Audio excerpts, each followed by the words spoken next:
자, 네 번째 문제로 가보겠습니다. 오늘 행복한 아이와 내일을 걱정하는 아이 누가 더 잘 살까요? 이 문제도 이제 깊은 고민이 필요한데요. 자, 두 개의 뇌스캔 사진이 있습니다. 아주 오래된 사진인데요. 이쪽은 보면, 자, 이쪽은 많이 비었죠. 이쪽은 뭐냐면 정서적으로 안정된 아이들의 뇌 모습이고요. 이쪽은 뭘까요? 정서적으로 학대받은 아이들의 뇌 모습입니다. 자, 근데 최근에는요, 이게 사람 여러분들 머릿속에 있는 뇌인데요. 뇌가요, 이렇게 움직일 때가 있어요. 이렇게. 뇌관과 변형계 중심으로 움직일 때가 있습니다. 그러면 여러분들은 어떤 느낌이냐면 세상 만사 귀찮아. 다 하기 싫고 뭐가 되겠어? 이럴 때 있으세요? 없으세요? 그때는 여러분 뇌가 이렇게 움직이는 거예요. 근데요, 이렇게 움직일 때가 있습니다. 아, 그래도 희망이 있지. 열심히 해봐야지. 자, 이게 매우 중요합니다. 우리는 지금 현재 개인 차이를 많이 비교하죠. 개인 차이. 쟤는 머리가 좋아. 쟤는 의지가 있어. 아, 쟤는 꿈이 있어. 더 중요한 게 있습니다. 모든 사람은 훌륭합니다. 중요한 건 뭐냐면 그 사람의 평소 상태가 이럴 때는요, 아무리 잠재력이 뛰어나도요, 그걸 발휘하지 못하는 상태가 되고요. 이 상태가 되면 뭘까요? 다소 능력이 부족해도 최선을 다해서 성취하고 성공할 수 있는 상태가 되는 겁니다. 자, 그때 이제 최근에 한 OECD 교육 포럼이 있었습니다. 저도 여기 가보고 싶었는데 시간이 없어서 자료만 찾아보니까 학생이 행복한 학교 만들어야 된다. 국내 교육자가 모두 입을 모으고 있다라는 이제 기사가 있는데 잠깐 살펴보겠습니다. 실제로 우리나라 학생들이 학업 성취도는 되게 높죠. 근데 지나치게 머리 쓰는 교육에만 이제 집중하다 보니까 삶의 만족도가 매우 떨어졌다. 이렇게 지적하고 있습니다. 학생의 주된 스트레스는 학업 관련 스트레스인데 초등학교 고학년까지 지속되다가 중2를 정점으로 해서 조금씩 내려간다. 참고하세요. 그러니까 중2 때까지 가다가 좀 내려가니까 너무 긴장하지 마시고. 근데 여기서 심각한 게 하나 있습니다. 자신의 건강 상태에 대해 긍정적으로 인식한 답변이 정말 가슴 아픕니다. 절반 수준에 불과한데 예를 들면 핀란드나 이쪽은 80에서 95% 정도가 자신의 건강을 긍정적으로 보고 있는데 우리나라 아이들은 뭘까요? 절반밖에 안 된다는 겁니다. 그러니까 내가 지금 건강하지 않다고 생각하는 아이들이 절반이라는 거죠. 정신건강 측면에서 보면 스마트폰 과의존율이 21.4%에서 2011년, 15년 31.6%로 최고치를 떼었죠. 좀 감소하고 있지만 또 중요한 게 있습니다. 우울감을 경험한 학생의 우리나라 학생이 3분의 1이다. 이게 지금 이제 여러분들이 가정에서 우리나라 부모 역할이 힘든 이유를 사회적으로 설명하고 있는 겁니다. 여러분들 잘못이 아니에요.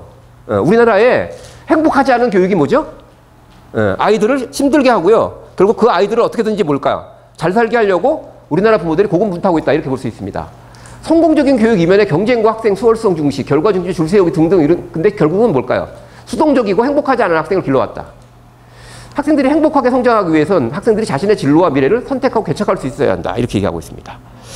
저는 여기서 이제 이걸 보면서 좀 동의가 안 되는 게 많더라고요. 뭐냐? 지금 현재 상황에서도 꼭 굳이 경쟁에서 앞서가는 그런 교육만이 가능할까? 학교, 사회 일단 빼자고요. 그들이 잘못한 거 때문에 여러분들의 아이가 희생자가 되면 안 되죠. 그런 교육제도 하에서도 뭘까요? 저는 충분히 한 가정의 부모와 아이가 협력하면 자율성을 발휘할 수 있다고 생각합니다. 그때 불리한 공부를 강요당하는 것이 아니라 내가 우리 엄마 때문에 내 꿈을 가지고 내 진로를 위해서 행복한 공부를 할 수 있다면 전 달라지겠죠. 전 그 가능성을 보는 거거든요. 엄마의 선택이라고 제목을 정한 이유가 뭘까요? 그 길을 우리는 충분히 갈 수 있다는 제 나름대로 확신이 있는 겁니다. 자, 행복의 기원이라는 제목의 책을 보면은요, 되게 새로운 관점이 나옵니다. 새로운 관점으로 보면 행복은 삶의 최종적인 이유도 목표도 아니다. 생존을 위해 절대적으로 필요한 정신적 도구일 뿐이다. 행복하기 위해 사는 것이 아니라 생존하기 위해 필요한 상황에서 행복을 느꼈어야만 하는 것이다. 되게 중요한 지적입니다. 뭐냐? 행복하지 않으면 살 수가 없다는 거예요. 응? 자, 근데요, 뱀의 뇌에게 말을 걸지 마라라는 재밌는 제목의 책이 있습니다. 이 책을 보면은요, 가장 파괴적인 뱀의 뇌. 앞에 제가 문제에서 보여드렸죠. 아래쪽이 움직일 때. 그때가 뱀의 뇌입니다. 뱀의 뇌가 활동하면 다른 뇌는 멈춘다. 상대가 뱀의 뇌 상태에 있으면 설득되지 않는다. 토끼의 뇌나 사람의 뇌 상태로 올라올 수 있도록 유도해야 되는데 이 책은 여러 가지로 시사점을 주는데요. 아이가 지금 현재 여러 가지 스트레스로 위축돼 있어. 그 뱀의 뇌 상태예요. 걔를 앉혀놓고 아무리 볼까요? 설명해봐야 받아들이지 못한다. 근데 여기서 더 중요한 건 뭐냐면 사람은 말씀드린 것처럼요. 중요한 게 있습니다. 분명히 달라요. 여러분도 느끼죠? 의욕을 느낄 때와 뭔가 우울할 때 여러분 스스로 느끼시죠? 그러니까 이걸 제가 조절하는 게 매우 중요한 성공 요인일 수 있습니다. 저는 이렇게 생각합니다. 열심히 살지 못하는 사람들 속사정은 뭘까? 전통적인 한국 해석은 뭘까요? 노력하지 않는다. 게으르다. 목표가 없다. 성실하지 않다 등등 설명을 하죠. 그죠? 저는 그렇게 해석하지 않습니다. 그 사람들은 지금 행복이 부족한 거예요. 행복이라는 긍정적인 에너지가 부족하기 때문에 뭘 하려고 해도 할 수가 없는 상태다. 그래서 저는 이제 두 가지를 우리 아이들한테 주고 싶습니다. 대한민국 아이들한테 정말 필요한 건 뭐냐면 존중과 행복이거든요. 그 감정이 아이 마음속에 충전되면 아이들은 분명히 뭘까요? 열심히 살아갈 거라고 생각을 합니다. 자, 제가 여러분들한테 오늘과 내일의 관계를 한번 설명 드려볼게요. 자, 여러분들이 지금 요 앞에 다 모여 계십니다. 여러분들 요 앞에 딱 모여 계시는 거예요. 자, 그러면 이제 꿈을 가지고 위를 딱 보세요. 자, 쫙 끝이 안 보이죠? 올라가고 싶을까요? 집에 가고 싶을까요? 빨리 얘기하세요. 그쵸? 이게 사람이에요. 자, 근데 제가 느낌을 바꿔볼게요. 자, 이번에는요, 요까지만 딱 보여줘요. 느낌이 어떠세요? 가고 싶죠? 그죠? 그 다음에 요까지만 딱. 자, 요까지만 딱. 그죠? 하루하루를 의미 있고 행복하게 사는 게 결국 그게 미래를 대비하는 길이라는 생각을 해야 됩니다. 자꾸 내일을 강조해봐야 집에 가고 싶죠. 자, 보통 이제 이런 책들을 보면은요, 아주 기분이 나빠요. 심지어 유전자까지 나오는데요. 자기도 유전자. 이런 책들을 보면은요, 공식이 있거든요. 그 공식은 뭐냐면 이런 겁니다. Always be ambitious. 꿈을 가져라. 그죠? 그 다음에 꿈을 구체화시키는 목표를 정해라. 그 다음에 목표를 달성하기 위한 계획을 세우고 열심히 실천해라. 혹시 여러분들 중에서 여러분들 지금 사시는 모습이 있죠? 여러분들 지금 사시는 모습을 꿈을 꾸고 목표를 세우고 계획을 세워도 실제로 여기까지 왔다 손 들어보세요. 이런 분 계십니까? 아니면 우찌우찌 살다 보니까 여기까지 왔다 손 들어보세요. 되게 중요한 게 뭐냐면 진로에서도 억지 부리면 안 되거든요. 제가 진로 전문가들 강의를 들으면서 참 뭘 팔아먹으려고 저렇게 약장사들이 많나? 이런 생각이 들어요. 저는 이런 질문을 드리고 싶습니다. 여러분들 인생에서요, 우연과 의도의 비율이 얼마나 될까요? 의도가 50% 넘는다고 생각하십니까? 저는 그런 사람은 로봇이지 인간이 아니라고 봐요.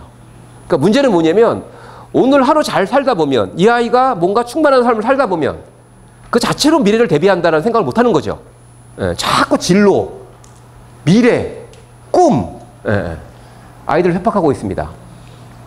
핀란드의 지원과 한국의 경쟁이라는 두 가지 상반된 명제 사이에서 무엇을 선택해야 할까요? 이거는요, 피사에서 OECD가 주관하는 전 세계 고등학교 1학년 대상 국제 학업 성취도 평가를 피사라고 그러는데요. 늘 1, 2위를 다투는 게 한국과 핀란드예요. 근데요, 너무 다른 거죠.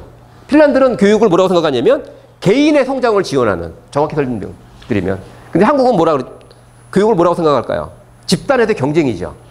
그러니까 이런 거예요. 1, 2위가 핀란드와 한국인데 그러면 이제 OECD가 피사를 하는 이유는요, 피사 결과를 바탕으로 국가별 교육의 여러 가지 분석을 통해서 교육 후진국들을 조언하기 위한 거거든요. 근데 이 사람이 지금 이렇게 얘기하면 안 되거든요. 책임자가, OECD 책임자가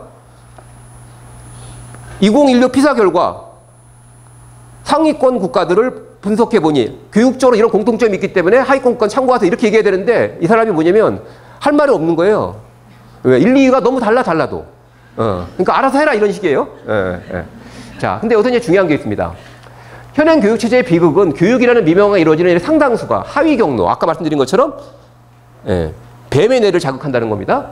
따라서 상위 인지 기능의 작동과 효과적인 학습을 방해한다. 무슨 얘기냐면 이런 거예요. 자, 우리가 한국에서는요, 진학이 우선인가요? 진로가 우선인가요? 잘 보세요. 그렇죠. 진학이 우선이죠. 근데 진학에서는 경쟁이죠. 그죠? 그럼 경쟁에서 불리한 아이들은 평소에 뇌가 사람의 뇌일까요? 뱀의 뇌일까요? 상위 경로가 작동할까요? 하위 경로가 작동할까요? 그러니까 그런 아이들을 핀란드는 뭘까요? 개인적으로 다 지원했죠. 그래서 다 뭐죠? 상위 경로가 작동하도록 바꿔줬죠. 저는 이게 이 자리에 계신 부모님들이 해야 될 역할이라고 봅니다. 그렇게 어렵지 않아요. 무슨 얘기냐? 경쟁에 불리한 아이들을 계속 진학 중심으로 진로를 갈 건가 고민해 보셔야 됩니다. 좀 해보셨죠, 이제? 아직도 희망이 있으신가요?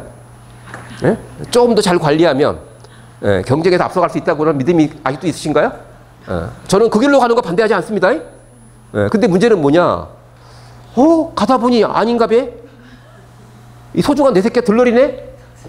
이건 아니라는 거죠, 이거는 분명히. 자, 어떤 아이가 경쟁을 의식하지 않고 마음껏 성장했어요. 좋은 감정을 느꼈고요. 나름대로 자기가 어떤 일을 할 때 열정적인지 알아. 그리고 다양한 사람과의 관계에서 나는 쓸모가 있다는 것을 자각하고 있어. 그런 아이들 내가 볼 때 걱정하지 않아도 잘 살던데. 자, 정리해 보겠습니다. 닉 부이치치 아시죠? 그러니까 멋진 말을 했습니다. 이 훌륭한 부모를 만나서, 하지만 부모님은 내가 가지지 못한 것보다 가지고 있는 것 집중하라고 하셨다. 꼭 기억하시기 바랍니다. 자, 그럼 여러분들은요, 이 얘기를 듣고 어디에 주목해야 될까요? 야, 너는 수학만 잘하면 참 좋은데, 넌 영어만 좀 되면 다 문제가 없는데. 이것이 결국 아이의 잠재력을 엄청나게 의도와는 상관없이 망가뜨린다라는 생각을 좀 해보셔야 됩니다. 제가 한번 따라해 보세요. 오늘 행복한 아이가 내일 성공한다. 부모가 행복해야 아이가 성공한다. 가족이 행복하고 협력하면 어려울 일이 없다. 이가 찾아낸 제가 생각한 3대 뭘까요? 이름은 여러분들이 붙이시기 바랍니다. 3가지. 저는 이게 정말 중요하다고 봐요. 닉 부이치치의 설명은요, 이거밖에 설명할 수가 없어요. 아닌가요? 절대 불리죠? 자, 그 다음에 이제 또 하나 중요한 걸 보겠습니다. 간암 사기 환자가요, 완치가 됐어요. 놀랍죠? 근데 그 주인공은 또 묘하게도요, 서울대 병원장 출신 한만창 박사입니다. 자, 이분이 건강검진을 받았는데요, 간암 사기 판정을 받았는데 지금 완치가 됐습니다. 좀 오래된 얘기인데요, 암 환자 세계에서는 신화적인 인물인데, 이분 얘기를 잠깐 들어볼까요? 이분이 이제 후배 주치의하고 얘기하는 거야. 가능성이 1% 미만이야. 가능성이 별로 없어. 그런데 패러다임을 바꾸니까 어떤 생각이 떠오르냐면, 자, 이분이 제가 알기로는 후배 주치의와 합의한, 후배 주치의가 의학적으로 판정한 6개월 이상 생존 확률은 5%입니다. 거의 죽은 거죠. 근데 이분은요, 멋지게 반전을 시킵니다. 그러면 누가 5%를 사느냐, 누가 99%를 죽고 누군가를 살 거 아니냐 말이지. 그럴 때 내가 5%가 되면 되는 거야 라고 얘기합니다. 자, 그러면 한번 생각해 볼까요? 자, 이분의 객관적 생존 확률 몇 프로죠? 의학적 확률은 5%죠. 근데 그 5% 바로 나거든? 바로 나란 말이야 라고 뭘까요? 스스로 확신하는 순간 이분의 주관적 생존 확률 몇 프로가 될까요? 100%가 되는 거 맞습니까? 맞습니까? 저는 이게 차별이 심한 사회를 살아가는 가장 확실한 성공 비결이라고 봐요. 내 길을 가면 되는 거거든요. 자, 여러분들 의사와 미용사가 있죠. 사회적으로 보면 의사와 미용사 어떤 게 더 좋은 직업인가요? 의사와 미용사요. 왜들 이러세요? 의사에 대해서 이미 이제 완전히 다 접으셨습니까? 당연히 의사죠. 근데 중요한 게 있습니다. 모든 의사가 미용사보다 잘 사나요? 개인마다 다르죠? 자, 통계적으로 보면은요, 의사와 미용사 누가 더 돈을 많이 벌죠? 의사죠. 그죠? 근데요, 실제 보면 모든 의사가 미용사보다 돈을 잘 버나요? 최근에 부도 처리된 의사들도 꽤 많은 거 아시죠? 자, 여기서 여러분들이 한번 이제 뭘 실천해야 될지 한번 정해보시기 바랍니다. 아이 잘 되길 바라는 마음에 여기 오셨죠? 그죠? 근데 중요한 게 있어요. 방향을 잘 잡고 제대로 길을 찾아가지 않으면 탈탈 털리고 만다. 자, 거창고의 직업 10개명이 있습니다. 제가 빨리 읽어드릴게요. 하나, 월급이 적은 쪽을 택하라. 둘, 내가 원하는 곳이 아니라 나를 필요로 하는 곳을 택하라. 셋, 승진 기회가 거의 없는 곳을 택하라. 넷, 모든 조건이 갖추어진 곳을 피하고 처음부터 시작해야 하는 황무지를 택하라. 다섯, 앞을 다투어 모여드는 곳을 절대 가지 마라. 아무도 가지 않는 곳으로 가라. 여섯, 장래성이 전혀 없다고 생각되는 곳으로 가라. 일곱, 사회적 존경 같은 거 바라볼 수 없는 곳으로 가라. 여덟, 한가운데가 아니라 가장자리로 가라. 아홉, 부모나 아내, 약혼자가 결세 반대를 하는 곳이면 틀림이 없다. 의심치 말고 가라. 왕관이 아니라 잔두대가 기다리고 있는 곳으로 가라. 유명한 거창고의 직업 10개명입니다. 어떻게 생각하세요? 마음에 드세요? 마음에 안 드세요? 마음에 안 드시죠? 그럼 제가 질문을 드려볼게요. 제가 거창고 출신들 많이 알거든요. 그럼 이렇게 직업 10개명을 교육받은 거창고 졸업생은 어떻게 살고 있을까요? 단두대에서 지금 목이 댕강댕강 거리고 있을까요? 자, 여기서 이제 되게 중요한 게 있어요. 우리는 당사자가 아니죠. 인생의 주인공은 누구죠? 아이들이죠. 아이 몫이 있고요. 주변에서 해줘야 될 얘기가 있죠. 이렇게 얘기한다고 해서 애들이 정말로 저는 이런 뭔가 자신감, 용기 이런 것들을 얘기해 주는 게 사실 그게 그런 얘기를 해주는 뭔가 어른이 필요하지 않나요? 어떻게 생각하십니까? 잔뜩 겁먹고 다들 쫄아 있는 상태에서 아이들마저도 뭘까? 눈치 보게 만드는. 근데 그게 욕심이 되고 스트레스가 되면 자신의 능력을 발휘할 수 없습니다. 자, 마지막 문제로 빨리 가보겠습니다. 아이의 인성과 학력 어떤 것이 더 중요할까요? 자, 실제로요, 얼마나 심각한지 지금 잠깐 보겠습니다.